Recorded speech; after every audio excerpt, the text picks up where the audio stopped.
Now, I think that it's now time to start giving Mike McCarthy his credit. Now, regardless of how the season goes, I think the fact that the Dallas Cowboys are in the position that they're in, knowing that how they've started this season, deserves praise. So this is the first time since 2007, 2008 that the Cowboys started 4-1 or better in back-to-back years, which is a notable improvement for trying to create consistency with this franchise, because it's always been a up and down year for these teams, because it's as if we couldn't get a proper competent coaching staff and also the roster to play up to par. That's really been the downfall of this team. But now the Dallas Cowboys sitting at 4-1. Now if they win next week, they will be breaking another streak, which is starting 5-1 in back-to-back years since 1994 and 1995.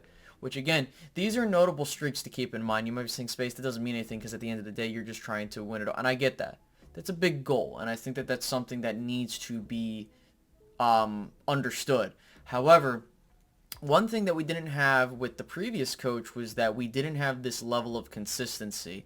It was either we go high and low, high and low. Now we really had one really bad season to start off, which kind of mellowed out towards the end. Then we had that record-breaking season at 12-5. Now you're at 4-1 again, and I think that Mike McCarthy has definitely changed the culture here in Dallas that a lot of people don't realize. We're winning with backup quarterbacks. Mike McCarthy now is 8-1 with a backup quarterback in the last 9 games that we have not had Dak Prescott in there, which is a massive improvement from previous years. Another thing, too, is that the team is responding to adversity much better this year than last year. But even last year, there were moments where the team got gut punched. They would try to punch back. Sometimes it didn't work, but they would fight back. This go around, the Dallas Cowboys have been gut punched numerous times. And aside from that one loss, they have been relatively good at fighting back. You know, you have the Bengals game where it looked like they were losing it for a second, and they came back and won. The Giants game, sort of the same situation. The Giants, you kind of go in there, and you're kind of sitting and you're saying to yourself, you know what, like, whoever scores a touchdown first wins the game. The Giants score the first touchdown of the game, and the Cowboys come back and they take care of business. The Commanders, they dominate, and the Rams, they dominate. And I think that that's something that is interesting because Mike McCarthy has said it himself that this is a defense-first team, which I admire because that's something that Dallas hasn't had, like, pretty much ever. And I know that people will point out 2018, but 2018 really wasn't a defensive-first team. It was more so the defense was playing at a good level, but then they kind of started to wane a bit towards the end of the year. I really think that when you look at what's going to happen next is really going to be the telling tale of this team. What happens when Dak gets back and the reinforcements come back, where you're kind of starting to see that. You know, McGovern's come back. I think, you got Jaron Kearse back.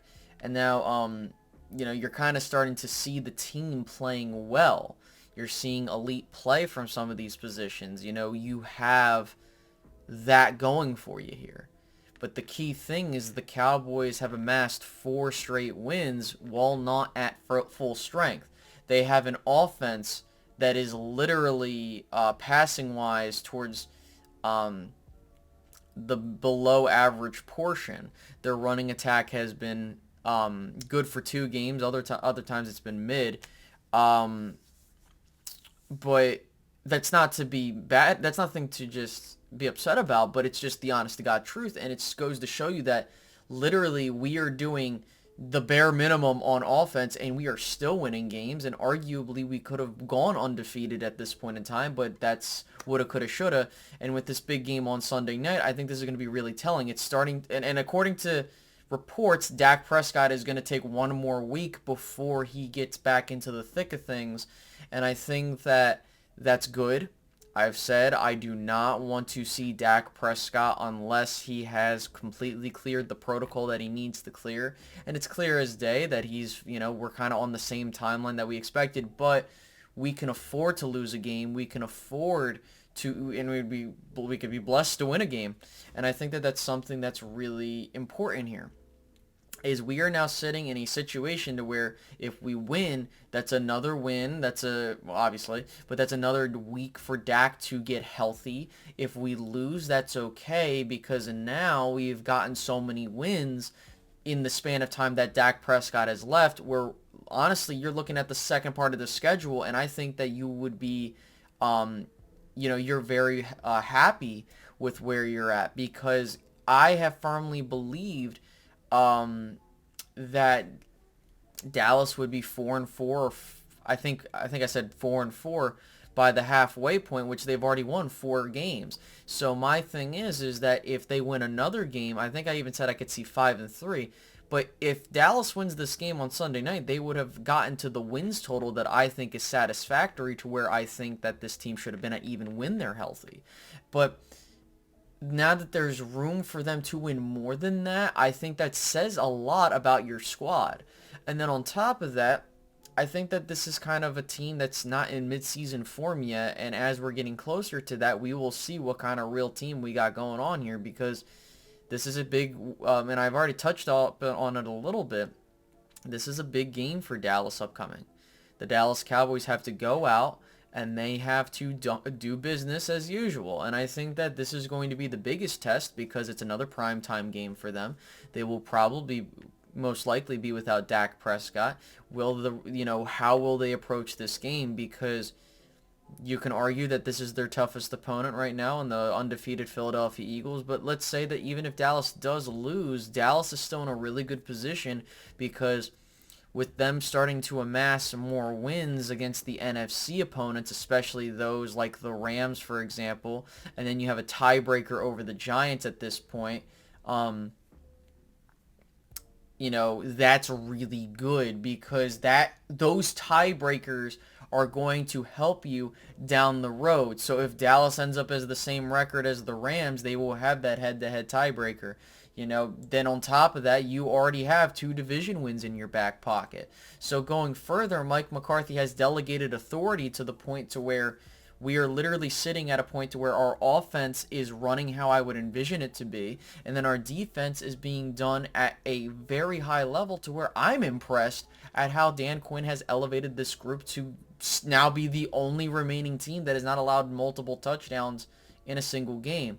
Now, again, I do think that streak is going to come to an end at some point, but it's a matter of how that is done. And if it's just garbage time touchdowns, I'm not going to be complaining about that. But this is something where the Cowboys, for 2 straight games, they have not allowed more than 10 points scored, which is very, very huge when it comes to accomplishments like that, I think. Yeah. But again, I think that the one takeaway that we should have here is Mike McCarthy, his resiliency, his development, everything is going right, and the upward trajectory for the Cowboys is evident. They are playing as a gritty, resilient team that is all about winning, and it's starting to show. Now, will it continue? We will see, but I think that as we go along, we have to give props as they should be given out, and Mike McCarthy deserves that. And I think that if Dak Prescott returns and we see this offense, I'm not saying it's going to be the number 1 offense, but if this offense can get to middle of the pack or above, you have a very dangerous team on your hand. And now it's just a matter of what do you do on a weekly basis. And I think that as the defense travels and as the offense will continue to get better, and especially, think about it, if you can go 5-1 without your starting quarterback, he comes back, and even if you lose and you're firing on all cylinders, that is going to be something that continues moving on. And I think that is going to, this middle stretch for the Cowboys is going to be key because it's going to be them getting into midseason form and starting to get on a roll. Because next the discussion will pan to, okay, we have won or we have lost on Sunday night, what's next? And I think if you win, now the discussion changes to, okay, can you foresee the Cowboys getting a upper level seed in the conference, or can you foresee the Dallas Cowboys getting to the playoffs as a wild card team, which it's they have like a 91% chance, but I don't care about that. If we continue to win games, now it's just more so, okay, if they get into the postseason, well, what are they going to do? And I think that that's going to be the begging question for how Mike McCarthy continues, because if we get to the postseason and it's another disappointing exit, I don't care what happened in the regular season, because ultimately what you do there is going to determine where you're at in the tournament. So long story short, let's give Mike McCarthy his props for putting together this team and the coaching staff that puts us in this position, but can this continue? That will be determined. So leave your likes, subscribes, and whatever down below, and I'll catch you guys in the next one. All right, guys, have a good one. Goodbye.